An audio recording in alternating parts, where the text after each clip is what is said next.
at just 26 years old. This woman has already broken 8 world records, and let's be honest, she's nowhere near done. Cindy mclaughlin isn't just a generational talent.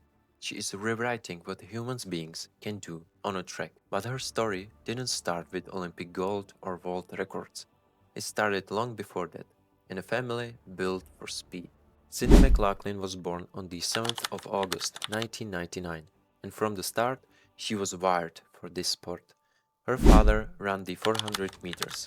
Her mother competed in the 800 meters. So, no surprise, Cindy chose the exact same path. She started track at just 14 years old and immediately showed that she wasn't like other kids. In 2014, at the National Junior Championships, she finished second in the 400-meter hurdles with 55.63. That result qualified her for the World Junior Championships, but she couldn't compete.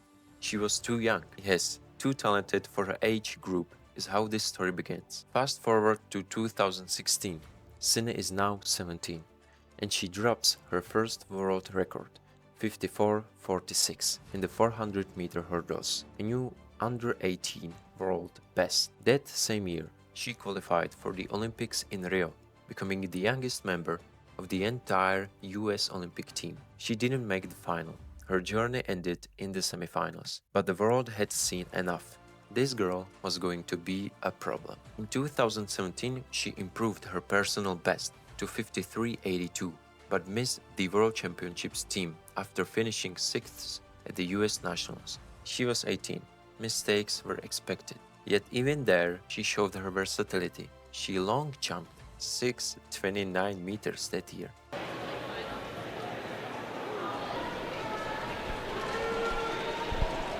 Then came 2018, the year that changed everything. Cindy went pro, signing with New Balance, and finally trained full-time. She crushed a 52.75 in the 400-meter hurdles, a world under-20 record. Her flat 400 improved to 50.07. The foundation was now built, and the storm was coming. In 2019, she qualified for the World Championships in Doha. She destroyed the rounds and reached the final against her biggest rival, Dalila Mohammed, the world record holder. What a privilege to be here in Doha and witness a lineup of world record holder has the edge. Has the youngster got enough in the tank in the closing stages?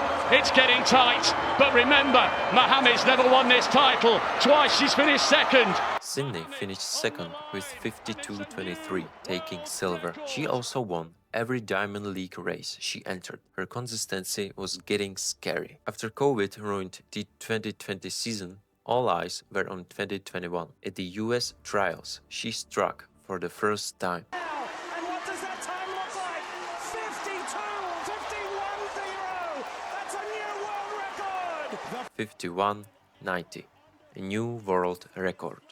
51.90, her reward, a new world record.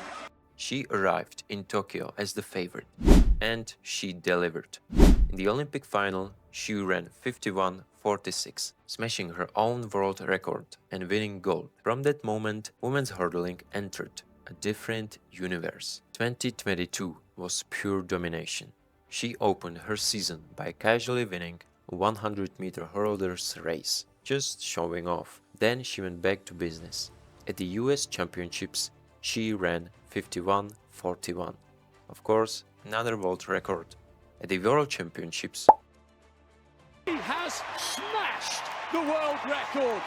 she ran 50.68, becoming the first woman ever under 51 seconds. She ended her season with a blazing 51.68 in Europe. At this point, she wasn't just beating competitors, she was literally beating physics. 2023 was the year she shocked everyone, but not because of her world records, but because she switched focus to the flat 400 meters. In Paris, her first professional 400-meter race, 49.71. In New York weeks later, 49.51. Then at the US Nationals, 48.74. The fastest time in the world that year. She was 4/10 of a second from the American record. She was about to take over the 400 meters. But then a knee injury cut her season short. Sydney returned in 2024 better than ever. She beat 200 meter specialists at the LA Grand Prix. She ran 48.75 in the 400 meters early in the season. Then came the trials. Women's 400 hurdles final. Sydney McLaughlin right on quite well through the first half, but Anna victory. Sydney McLaughlin Levrone 50.65. 50.68 was the record. And in Paris, she did what she always does. 50.37. Another world record and another Olympic gold. Dominance doesn't describe it. It's something beyond. 2025 opened with chaos. At the first Grand Slam track meet in Jamaica, she won the 400 in 50.32 and then ran a world-leading 52.76 in the hurdles. But the peak came at the World Championships in Tokyo. In the semifinals, she broke the American record in the 400 with 48.29. 2 days later, Levrone round this second, the edge, but Paulino's coming back. She's not beaten yet. This is so close. She's driving for the line, and she's done it. 47.80. she ran 47.78, the second fastest time ever by a woman, and set a championships record. At this point, Sydney isn't chasing records. She's redefining what we believe is possible. 6 world records, 2 Olympic titles, dominance in the 400 hurdles, dominance in the 400 flat, and she's only 26.